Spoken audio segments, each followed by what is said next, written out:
nós vamos começar a ver hoje com vocês são as briófitazinhas. Então, na última aula, nós vimos o ciclo, né, haplo-diplo-bionte, lembram?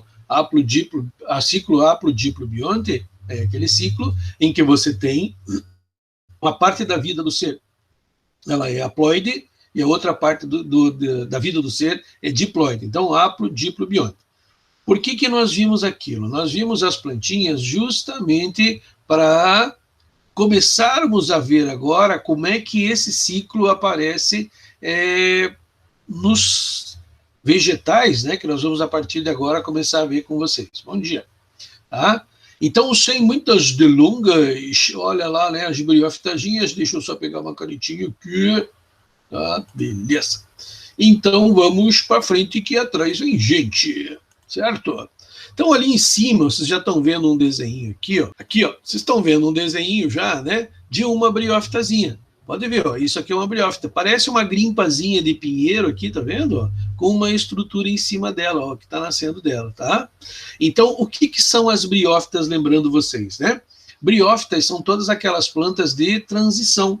Então, quando a gente fala na conquista do meio terrestre, né, os evolucionistas nos dizem, bom dia, que as algas, as clorofícias, mais especificamente, elas evoluíram para o meio terrestre.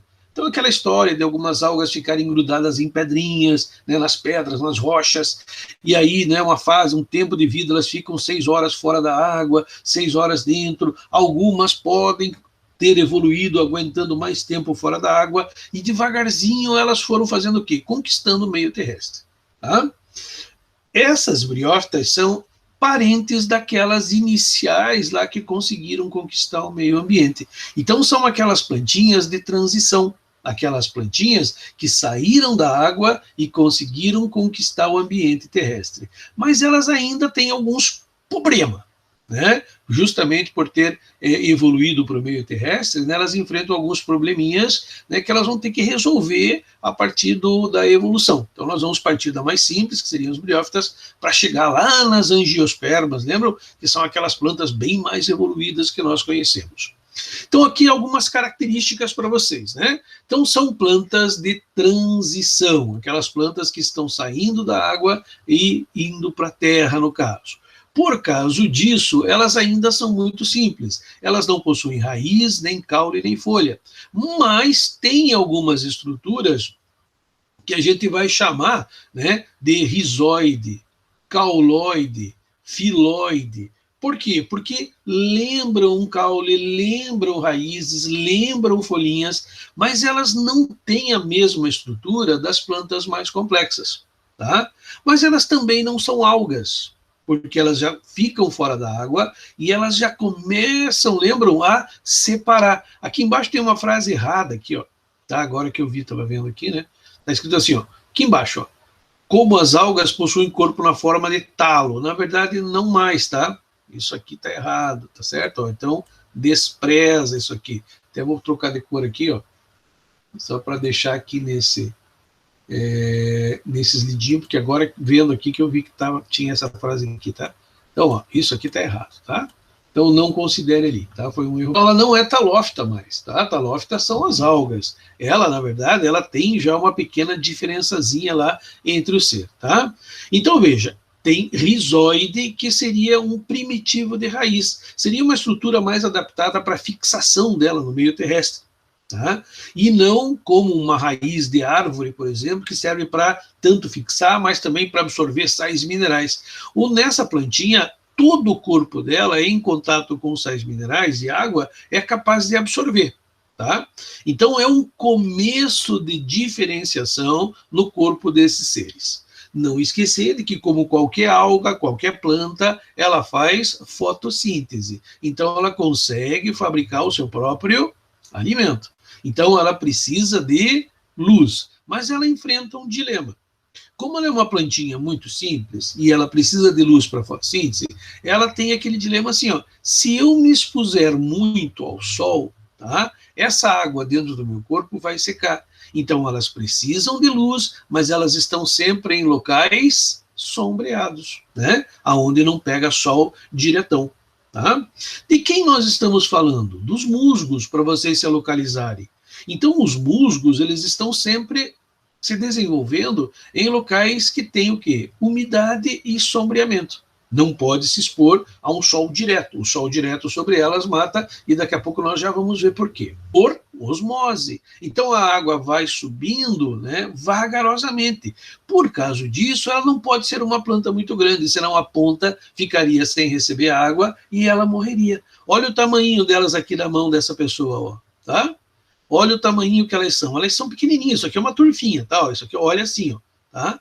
Então, ele pegou um pedaço e arrancou. Elas têm alguns centímetros de tamanho e não podem ter mais. Por quê? Porque não tem um sistema condutor.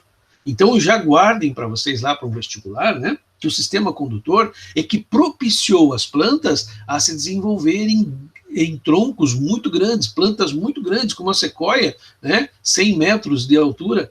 Tá? Então, isso só é possível por causa dos vasos que levam água até lá em cima.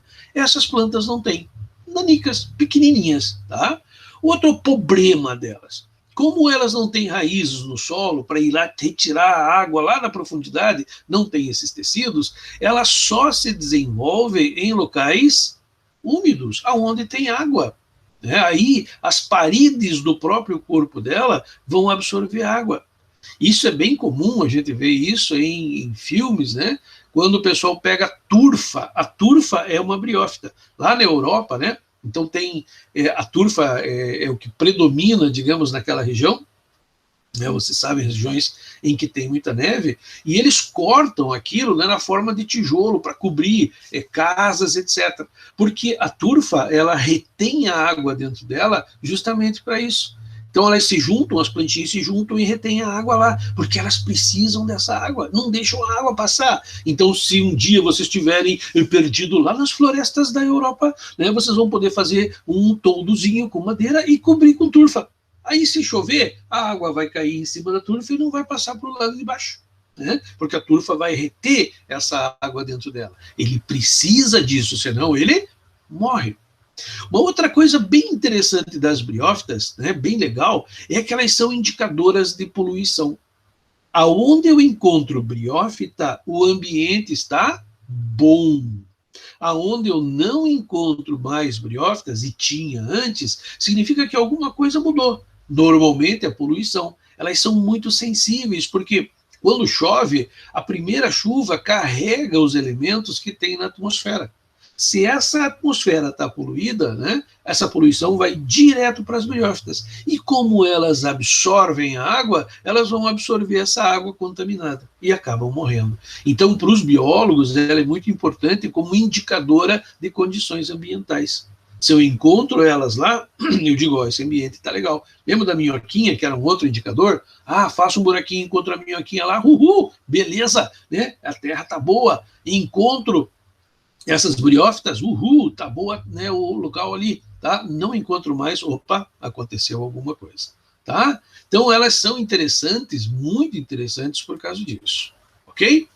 Aqui eu falo só para vocês da restrição, né, restrita, digo, a locais úmidos. Para quem ainda não tinha na cabeça o que é, né, uma briófita, tá aí, ó. Essas pedras aqui que vocês estão vendo com esse tapetinho, com esse tapetinho verde ali, ó, tá? Com esse tapetinho verde que vocês estão vendo aqui, na verdade é as briófitas.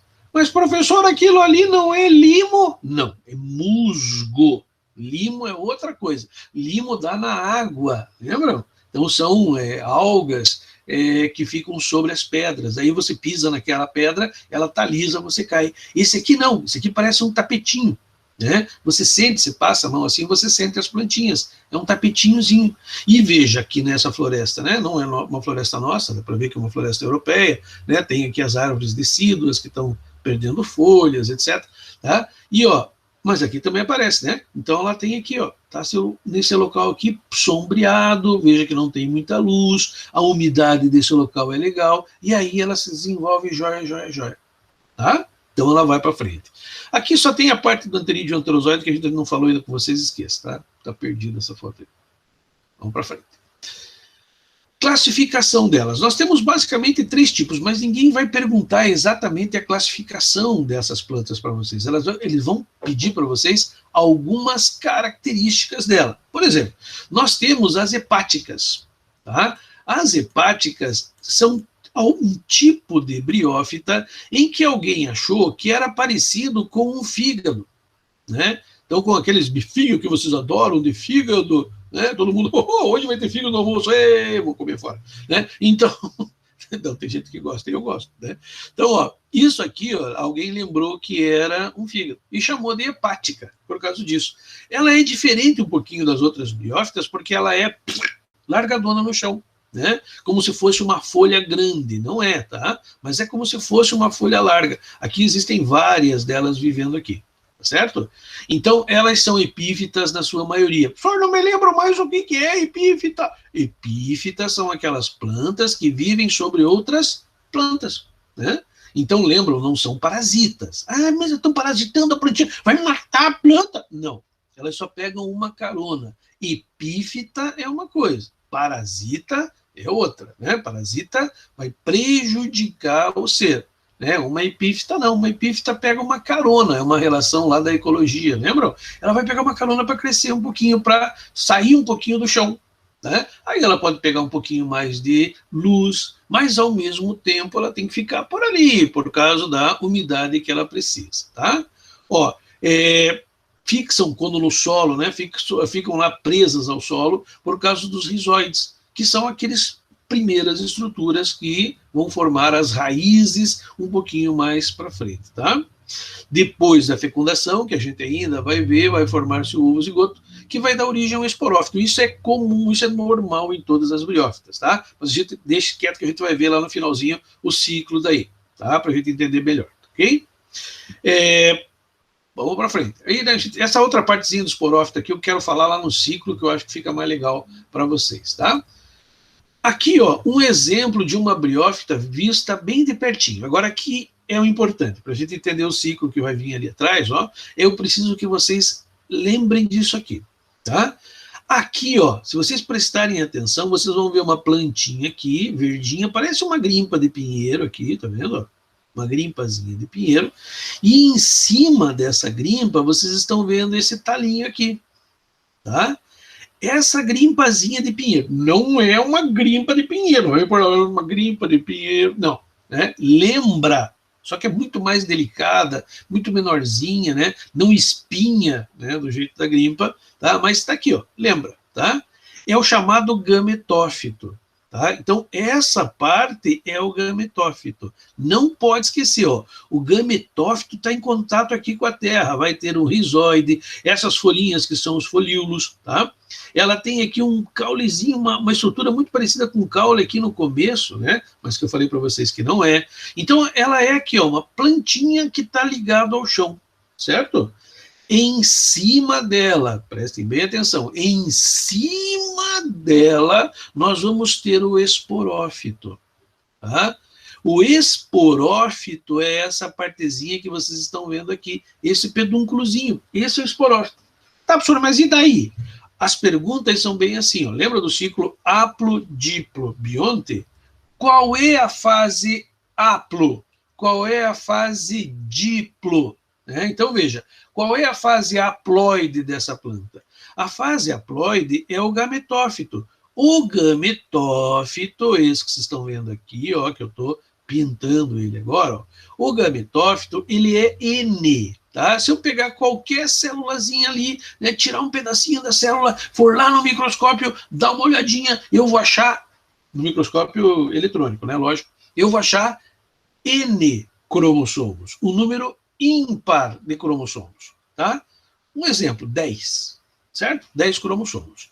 Já o esporófito, ele é sempre 2 Ns, ele é a fase diplo. Então, se eu pegar esse talinho aqui e for olhar ele vai ser 2 Ns, tá? Então, ele vai ter, se esse aqui de baixo tem 10, ele vai ter o dobro, 20, tá? Então, ó, a fase 2 Ns é essa partezinha de cima que vocês estão vendo aqui. E a fase N, é essa fase de baixo. Então a gente diz, ó, haplo, haplodiplobionte, ou haplodiplonte, tá? Então, ó, é essa partezinha aqui. Uma outra coisa bem interessante que a gente nota aqui, ó, que o esporófito, tá? Ele nasce sobre o gametófito, tá? Então pode ver, ó, você tem os esporófitos, os gametófitos aqui, esses verdinhos que vocês estão vendo aqui, né? Que são os gametófitos, e em alguns deles, ó, tá nascendo esse talinho aqui. Esse talinho que vocês estão vendo é o esporófito, tá? Ele depende do gametófito. Isso também é importante guardar lá, né? Depende do gametófito para sua sobrevivência. Se não tem o gametófito, não nasce o esporófito, tá? Agora, se não tiver esporófito, o gametófito está lá vivendo na boa, né? Então, veja, o esporófito depende do gametófito. Então, a gente diz assim, ó, a fase duradoura das briófitas é a fase gametofítica, gametófito, né? E a fase transitória ou passageira é a fase esporofítica, tá? Nossa, professor, essas coisas são muito difíceis. Não são, gente, é só termos, é só você olhar. Na apostila de vocês, inclusive, vocês têm um desenho dele lá, né? Com a parte verdinha bem distribuidinha, o esporófito subindo, né? Crescendo lá, tá? E ali tem o nome, esporófito, gametófito. Tem que saber isso. A parte de baixo é a permanente, a parte de cima é transitória. Mas isso é importante por quê? Porque a gente vai ver que à medida que a gente for estudando as plantinhas, isso vai mudando. O gametófito vai ficando uma fase cada vez mais curta e o esporófito vai ficando cada vez mais, uma fase cada vez mais longa, tá? Então vai invertendo. Por enquanto, nas briófitas, a fase, né, que mantém tudo vivo é a fase gametofítica, tá? Eu não entendi para que serve o gametófito e o esporófito. Calma, não falei ainda, né? O gametófito é essa parte aqui de baixo, ó, que está fazendo a fotossíntese, que está produzindo o quê? Olha o nome dele, gametófito. O que a gente, se fosse para chutar, né? Se eu perguntasse para vocês o que o gametófito produz, acho que o gametófito produz comida. Não, o gametófito vai produzir o quê? Gametas, né? Gameta, espermatozoide, óvulo, se fosse um animal, não é, tem outro nome, mas se fosse, né, um animal, o gametófito produz gametas, né? E o esporófito, esporófito já não sei, olha o nome, esporófito, esporófito produz o quê? Esporos, o nome já diz, né? Então, ó, gametófito produz gametas, esporófito vai produzir esporos. O próprio nome diz para vocês, tá? Agora tem que lembrar, o gametófito é N e o esporófito, 2 N's. Tranquilo? Guardaram esse nome, gametófito, esporófito, gametófito, gametófito, esporófito, né? É só dizer 10 vezes cada um, né, que você não esquece mais, né? Tranquilo? Vamos para frente. Ó, agora, aqui um outro tipo de briófita que nós temos são os antóceros. Deixa eu mostrar o antócero para vocês que é mais fácil. Ó. É um outro tipo de briófita, mas veja que ela tem a mesma característica, tá? Vocês estão vendo aqui essas folhinhas aqui no chão, verdinhas, ó. Vou puxar aqui para vocês verem onde é que eu estou desenhando. Tá? Estão vendo essas folhinhas verdinhas ali? Então, esse é o gametófito. E essa estrutura pontudinha aqui para cima, o que vai ser? O esporófito. Tá? Então, ó, não muda, só muda o nome, é um antócero, porque a forma dele é mais compridinha. Tá? O musgo, que é o que mais nós encontramos. Olha o desenho que tem lá na apostila de vocês. Né? Ó, de novo, ele tem aqui, ó, rizoides, cauloide e filóide. Toda essa partezinha aqui, adivinha o que é? É o gametófito, certo? E essa parte de cima aqui, o que é? É o esporófito. Pela 19ª vez, tá? Ó, esporófito vai produzir esporo. Gametófito vai produzir gametas. O esporófito, tá vendo? Ó, é 2N. O gametófito é N. Tá? Então, ó, diploide, haploide. Uma outra coisa agora muito importante. Tá vendo que ele está produzindo esporos? Já sabe, né? Falei que ia falar 1 milhão de vezes para vocês, né? Já falei 500 mil no ano passado. Vamos falar mais 500 mil agora esse ano. O esporo é sempre N. O esporo é sempre N. Ah, não, professor, tá errado essas coisas. Você tá dizendo que é 2 N's. Como é que aqui tá N? Já vou confundir com esse outro N aqui debaixo. Calma, Aurelio. Olha, brincadeira. 2 N's é essa estrutura aqui, ó. Essa estrutura aqui é 2 N's, tá vendo? Agora, lá na pontinha dela, ele tem uma estrutura chamada esporângio, ó. O esporófito possui uma estrutura chamada esporângio, né? E o esporângio, 2 N's, esporângio, 2 N's, através da meiose, vai produzir uma série de esporozinhos N. Então, o esporângio vai formar esporos N. Nossa, professor, está ficando cada vez mais complicado. Não está, gente. Ó, 2 N's aqui em cima, N aqui embaixo. O 2 N's vai formar células N. Aham, então o N vai formar células... Não. O N ele vai formar gametas N. Tá? Espermatozoide do homem não tem metade do número de cromossomos das células normais? O óvulo da mulher não tem metade do número de cromossomos de uma célula normal? Então, é o gametângio. O gametângio vai formar células N. Ele não vai fazer isso aqui, ele não tem lá o esporângio aqui. A gente vai ver que depois eles vão precisar se unir, mas né, ele é N, tá? Então, só que o esporângio é que vai produzir o esporo N. Tranquilo? Beleza? Mais uma coisa. O professor é cheio de mais uma coisa, né? Só mais uma coisa. O esporo, ele é aquela célulazinha, né, N, que sozinho ele é capaz de germinar formando uma nova plantinha. Não precisa, lembram, haver a união entre 2 esporos. Um esporo caindo no chão, ele germina uma nova plantinha, uma nova briófita. Por isso que eu sempre brincava com vocês, né? Lembre que o esporo, né, caindo no chão dá origem a uma nova plantinha, né? Eu brincava lá para vocês. O esporo, sozinho, de mesmo, sozinho, caindo no chão, vai dar origem a uma nova plantinha. Tá? Mas, professor, se ele é N e ele cai no chão, a plantinha vai ser 2 N's? Não pode. Se ele é N, a plantinha vai ser o quê? N. Aí está o pulo do gato. Ó. Se ele cai aqui no chão e ele é N, tá? Qual das duas partes aqui é N? A parte de baixo. Pois é, quando ele começa a germinar, ele vai dar origem a essa plantinha aqui, ó. Tá? Ó, ele é N. E quando ele começa a germinar, ele vai formar essa plantinha N aqui. Tá? Quer ver que legal? Olha agora como vocês entendem o ciclo, e o ciclo é muito facinho da gente compreender. Aqui vocês estão vendo uma briófitazinha. Esse ciclo tem que saber, tá? Não tem como a gente escapar dele para um vestibular, para uma prova. Então aqui vocês estão vendo o que ele chama de pé.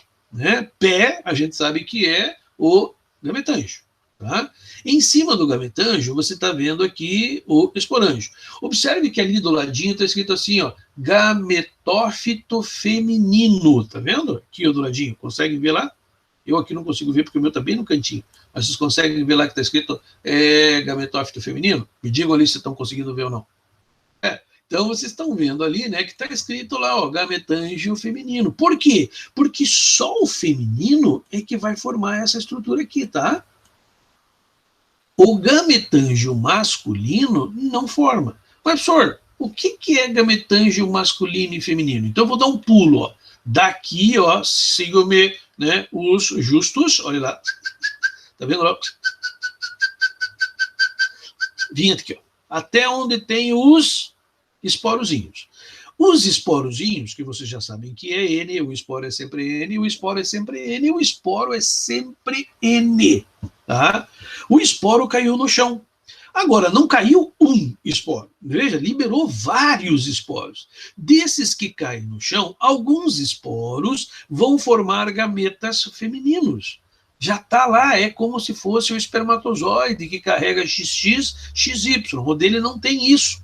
Mas alguns vão dar origem a masculino, outros vão dar origem a feminino. Tem uma outra modificação lá, né, no gene. Certo? Então, ó, caiu alguns esporos, deram origem ao gameta feminino. Caíram alguns e deram origem a gametas masculinos. Tranquilo?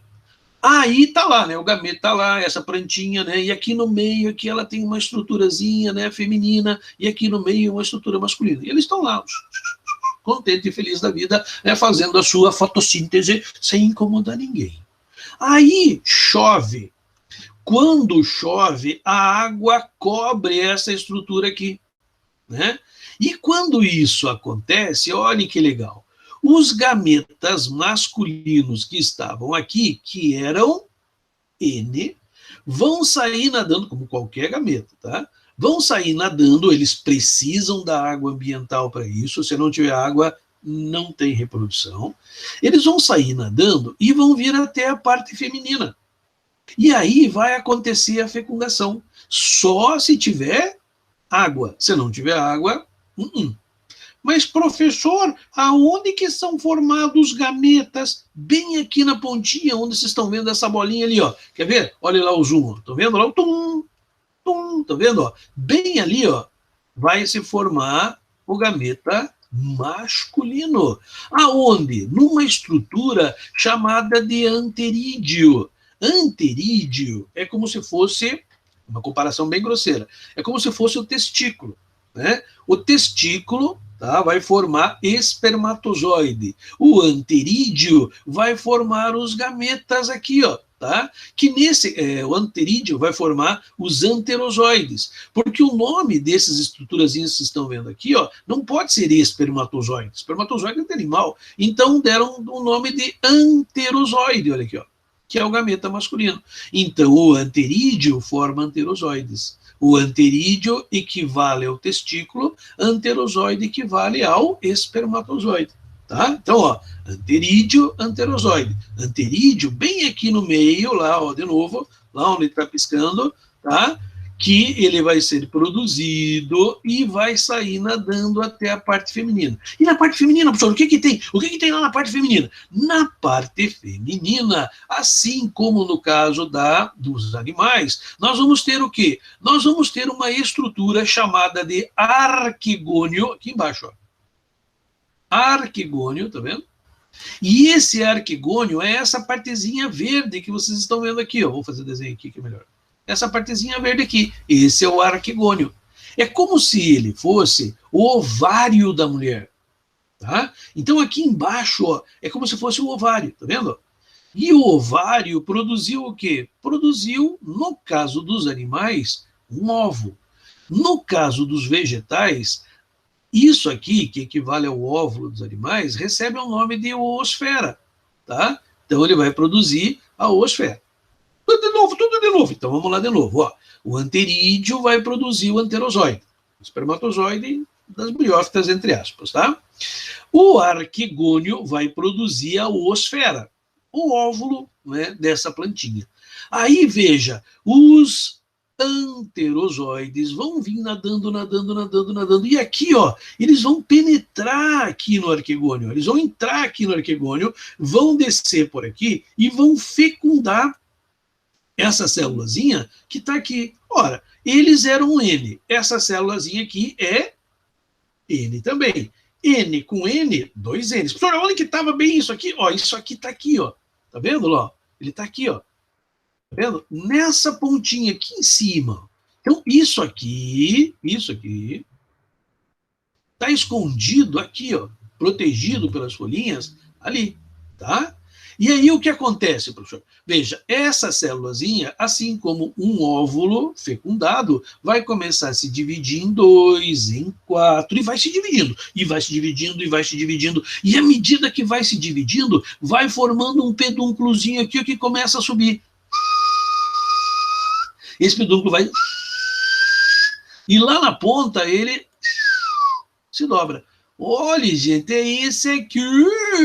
Tá vendo lá? Ó? É essa estruturazinha aqui que apareceu. Ah, professor, então lá dentro começou a se dividir e foi formando essa partezinha que é o esporófito. Uhum. Ah, ela era N, fecundou aqui, N com N, 2 Ns. Então esse pedúnculozinho é 2 Ns? Uhum. E lá na ponta dele, ele vai ter uma cápsula, ou como a gente chamou lá, né, um esporângio, que vai sofrer meiose produzindo esporo. Isso aí. E os esporos daí? Aí, quando fica maduro, essa planta libera os esporozinhos, e o esporo é sempre N, não é? Uhum. E o que acontece? Começa tudo de novo o ciclo. Então, veja, não é difícil, né? Não é difícil. O problema é vocês dominarem os nomezinhos. Dominando os nomezinhos, fica bem facinho de você fazer o negócio, de você entender o ciclo das briófitas, tá? Entendeu bem o ciclo das briófitas, não vai ter dificuldade em entender todos os demais ciclos dos vegetais. Lógico, eles vão ser diferentes, vão, mas você vai ter na tua cabeça, no teu cérebro, como é que isso acontece, por que é chamado de ciclo haplodiplobiônico. Tranquilo até aqui? Beleza? Bom,